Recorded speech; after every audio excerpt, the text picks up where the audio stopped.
Ustazah. Saya lagi lihat-lihat foto anak-anak, kangen banget sama mereka. Biar rindu banget. Oh iya, sebentar lagi kan 10 November ya, Us. Biasanya anak-anak rame di sini, banyak yang ikut lomba. Sekarang jadi sepi. Iya ya, apa kita adain kegiatan aja untuk anak-anak yang ada di sini? Ah, setuju banget. Tapi kegiatannya kayak apa? Ini aja Us, kan di Kota Madiun ini kan banyak tempat-tempat bersejarah. Nah kita ajak teman-teman aja nanti berkunjung ke sana, kita buat video, kita persiapkan buat anak-anak yang ada di rumah. Gimana? Good idea. Sip. Ustazah. Oh ya, Us. Tempat bersejarah di Madiun itu di mana saja sih? Kalau setauku itu ya Us, itu ada monumen Maastricht, ya, kemudian ada monumen TGV, sama yang terakhir itu kalau nggak salah ada asrama Bosbo. Nah kita pilih yang mana tuh di antara tiga itu? Kedengaran yang unik itu yang ketiga dari Ustazah. Yang Bosbo itu Yang ya? Bosbo itu. Oke, kalau begitu kita susun rencana dulu sama teman-teman siapa yang mau berangkat ke sana besok mungkin, kalau sudah deal kita langsung berangkat. Oke? Oke, baik, Oke, Ustazah. sip. Gimana kalau kita hubungin teman-teman? Video call aja. Boleh. Malah lebih cepet kan itu? Oh, Oke, ditanya siapa aja ya? oke, kita video call ya, Us. Oke.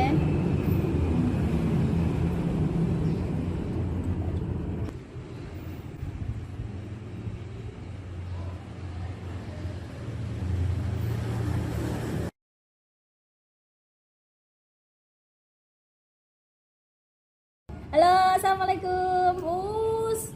Maaf mengganggu waktunya. Ini kita lagi ngobrolin ya, Us ya. Iya. Ngobrolin masalah itu tentang 10 kegiatan November. 10 November. Biasanya kan anak-anak ada lomba. Nah, kita rencanain buat bikin video gimana ya? Terus rencananya ke Bosbo. Gimana? Setuju nggak? Oke, kalau gitu kita bisa berangkat ya. Tapi nanti ada yang harus cek lokasi dulu. Ada yang survei dulu. Gimana kalau Ustadz Ilham sama Ustadz Fauzi ya? Oke, siap. Oke, kita bisa berangkat ya. Oke. Alhamdulillah. Oke, terima kasih. Assalamualaikum.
Pak Jen, Apa? ini apa mungkin monumen yang dibicarakan teman-teman kemarin ya? Mungkin juga saat ini Tan.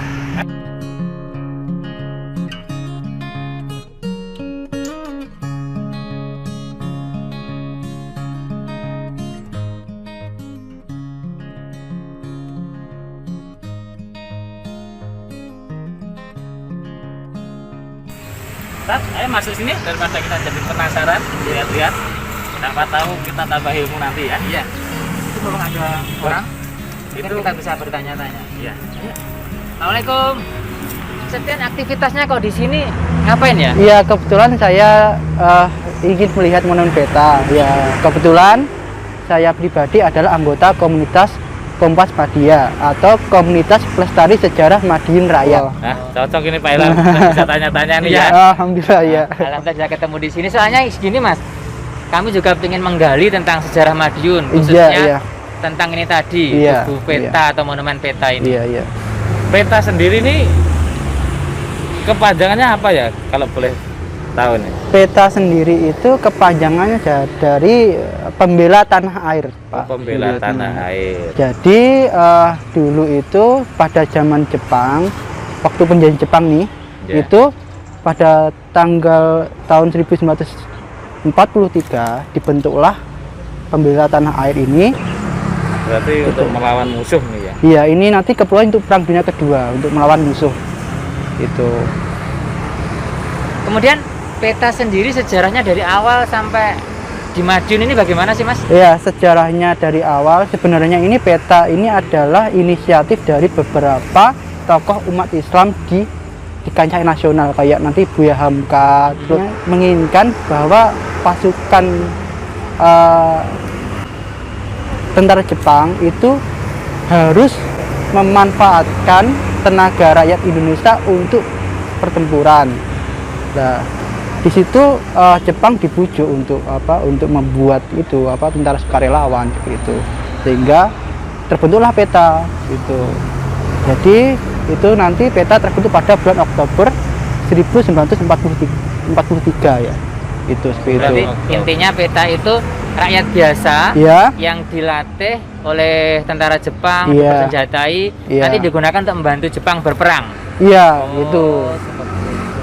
Jadi cuma dimanfaatkan berarti Pak Zen ya, Iya. rakyat kita dulu oleh Jepang. Iya. Tapi nanti berarti memang benar-benar rakyat yang dilatih itu nanti memang benar-benar membantu Jepang atau bagaimana? Tidak, nanti pada perkembangannya nanti selanjutnya ya rakyat Indonesia ini akan melawan Jepang, terutama malah melawan? iya, terutama yang aktif di peta nanti akan melawan pasukan Jepang ketika proklamasi nanti 1945 itu nanti itu. Dan nanti dari peta ini menjadi cikal bakal Tentara Nasional Republik Indonesia yang kita kenal sekarang. Itu adalah cikal bakalnya peta, dari cikal bakal peta seperti itu. Gini Mas, kalau di Iya. masyarakat luas itu kan saya ataupun dengan Pak Ilham ini Iya, sering mendengarnya dengan komplek Busbo. iya. Sedangkan komplek Busbo sendiri itu apakah ada hubungannya dengan peta ini atau sendiri lagi itu? Oke ya, sebelum saya menjelaskan ini, ayo kita masuk ke komplek Busbo biar kita tahu sendiri nanti gitu. bagaimana Berarti perkembangannya. nanti kita langsung ke komplek Busbo. Injih, Mas, leres. Iya. teman-teman diundang aja biar Iya. semua tahu teman-teman Iya. kita ya. Bisa ya nanti kita ada teman-teman di Iya, sana. nggak apa-apa. Iya. Iya, siap. Oke, silakan Mas. Monggo. Ayo, Kak.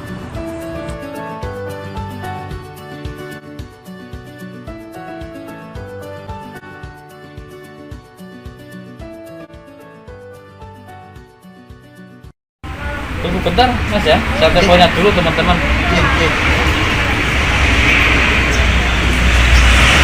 Posisi di mana? Ini saya sudah di komplek Busbo. Buruan ke sini, mumpung ada pemateri ini, cocok yang hafal tentang sejarah Kota Madiun. Saya tanya-tanya sekalian kita. Oke, saya tunggu.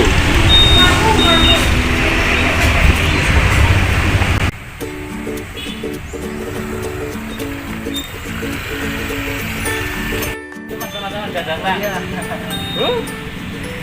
Ayo, halo. Nah, ini Mas teman-teman saya dari Sekolah Kreatif SD Muhammadiyah Kota Madiun. Termasuk saya tadi juga dari Sekolah Kreatif SD Muhammadiyah Madiun. Ini teman-teman kan juga ingin tahu sejarah Kota Madiun. Namanya siapa Mas? Iya. Silakan kalau mau berkenalan. Teman, inilah yang disebut komplek Busbo yang selama ini kita bingung antara Diponegoro atau Busbo. Ternyata di sini tepatnya. Nah, silakan kalau ada yang tanya-tanya lebih lanjut ke Mas Septian, mumpung dia ahli sejarah di Kota Madiun ini. Oh, ternyata ini yang namanya Busbo. Ya, Oh, Mas Septian mau tanya. Ya. Oh, teman-teman juga pengen tahu. Busbo itu apa sih Mas Septian? Busbo ini dahulu dibangun pada 1912 bangunan sebelum menjadi Bospo ini, dahulu bangunan ini dijadikan tempat sekolah pamong praja atau Ospia. Lalu setelah itu tahun 1925-26 itu Bospo berganti menjadi Mospia.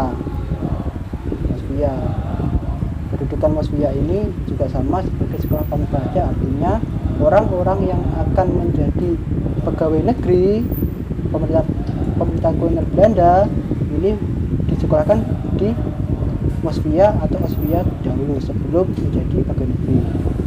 Lalu pada tahun 1935 Mospia berubah menjadi Bospo School atau sekolah perhutani atau sekolah perhutanan. Masih banyak bangunannya masih asli. Oh, boleh minta tolong diantarin kita? Oke, terima kasih. Yuk. Kita mau keliling-keliling Bospo kan, kita mau kemana dulu tempatnya? Kita ke asramanya. Oh, asrama apa namanya, Mas? Asrama Bospo. Oh, asrama Bospo.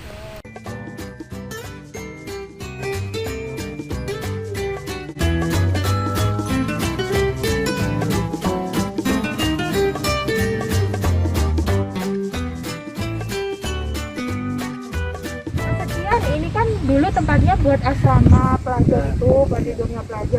Bisa cerita sedikit nggak gimana sejarahnya? Bangunan ini dibangun bersamaan dengan dibangunnya Bospo ini. Bangunan yang di sekitar Bospo ini dibangun untuk menciptakan suasana nyaman,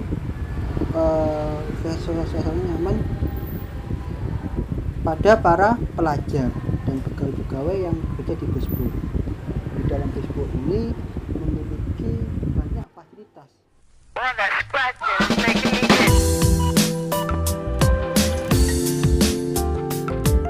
Jadi kita mau kemana lagi? Ya, di sini kita akan keliling di kampung.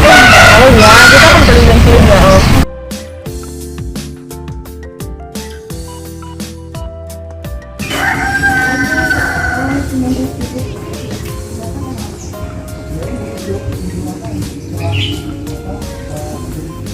Oh iya Mas, saya mau tanya, asrama Ospia itu apa ya kira-kira? Asrama Ospia itu berfungsi sebagai tempat menginap anak-anak yang belajar di sekolah Ospia. Jadi anak-anak yang belajar di situ diinapkan di situ selama proses sekolah seperti itu. Oh iya Mas, Ospia itu didirikan sejak kapan ya? Asrama Ospia didirikan pada tahun 1912. Terus bagaimana proses pergantian dari asrama Ospia ke markas Peta? Pergantian markas Ospia ke markas Peta itu dimulai pada tahun 1942. Saat itu Jepang mulai menjajah Indonesia, artinya Jepang juga menguasai Madiun. Otomatis penjajahan kolonial itu mulai hilang digantikan oleh penjajahan Jepang. Nah, aset-aset milik Belanda diambil alih oleh Jepang. Salah satunya adalah sekolah Ospia ini. Saat Jepang menjajah di Indonesia, asrama Ospia ini diganti dan diambil alih menjadi markas tentara militer Jepang. Dan pada 1943, Ospia ini dijadikan markas Peta. Oh iya Mas Septian, setelah peralihan Belanda ke Jepang, aset ini kan dikuasai Jepang. Apa saja sih peninggalan yang ditinggalkan oleh Jepang? Peninggalan Jepang yang ada di sini yang masih tersisa itu adalah bunker. Karena Jepang di Madiun ini hanya menempati, ya, mereka hanya menguasai. Jadi tidak ada peninggalan yang secara fisik itu ada, termasuk Bospo ini. Nah, itu yang masih tersisa adalah bunker yang di depan ini. Apa sih bunker itu dan gunanya untuk apa? Bunker itu semacam tempat untuk pertahanan, ya, pertahanan saat akan diserang. Itu semacam pos jaga untuk militer Jepang saat itu. Kegunaan bunker ini ialah untuk tempat penjagaan markas ya. Karena di dalam bunker ini di dalamnya ada semacam senapan, dan kalau ada penyerangan, bunker ini akan berfungsi secara efektif untuk menangkal serangan-serangan yang akan menyerang markas militer. Terima kasih Mas Septian sudah membantu kami semua biar lebih tahu tentang sejarah Kota Madiun dari dulu sampai sekarang. Jika teman-teman mau kembali ke sekolah lagi, silakan Mas Septian melanjutkan tugasnya. Terima kasih Mas Septian.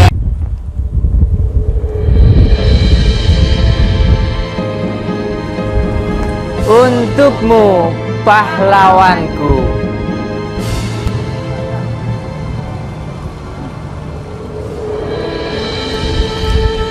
Selaksa makna tersirat dalam perjuangan.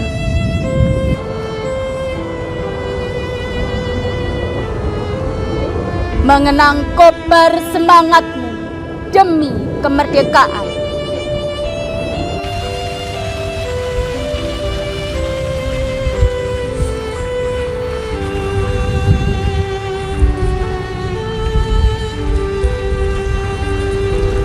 Mata air darah mengalir untuk Ibu Pertiwi.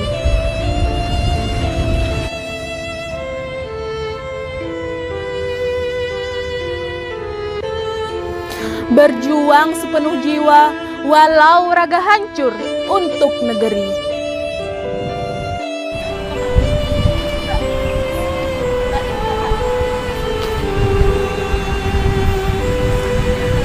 Pahlawanku, tidak ada yang abadi di dunia ini.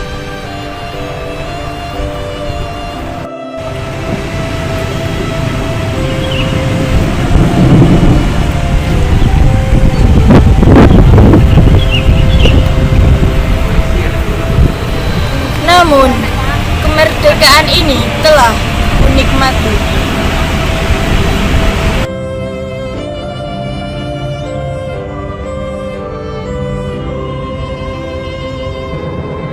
Tiada yang lain selain doa yang bersahaja.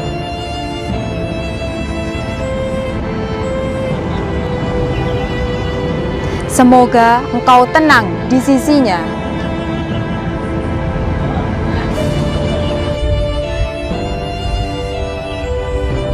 Terima kasih pahlawanku. Terima kasih atas pengorbananmu. Bait kata ini kupersembahkan untukmu.